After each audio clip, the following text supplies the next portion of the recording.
नमस्कार, इन सोलापूर न्यूजच्या बातमीपत्रात आपलं स्वागत। सुरुवातीला एक नजर टाकूया ठळक घडामोडींवर। या हेडलाईन्सचे प्रायोजक आहेत सोलापुरातील नावाजलेले 7 हिल्स मेन्सवेअर अँड कलेक्शन। आता बेस्ट क्वालिटी आणि परफेक्ट फिटिंग फक्त 7 हिल्स मध्येच।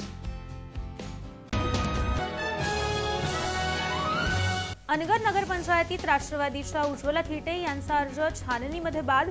आता राजन पाटील यांच्या सुनवाईच होणार बिनविरोध नगराध्यक्ष। माजी नगरसेवक नसीम खलीफा आणि माजी नगरसेवक हनीफ बडेपीर यांचा निर्णय। आपल्या शेकडो समर्थकांसह काँग्रेस पक्षात केला जाहीर प्रवेश।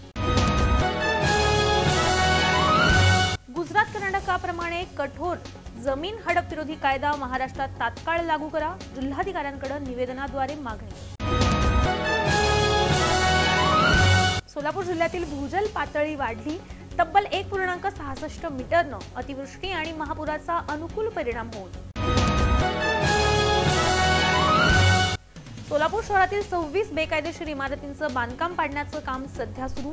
महापालिका बांधकाम विभागाची धडक कारवाई। आणि नगर परिषदांच्या निवडणुका पारदर्शकपणेच पार पडणार। संवेदनशील नगरपालिकांवरती प्रशासनाचं संपूर्ण लक्ष असेल, जिल्हाधिकारी कुमार आशीर्वाद।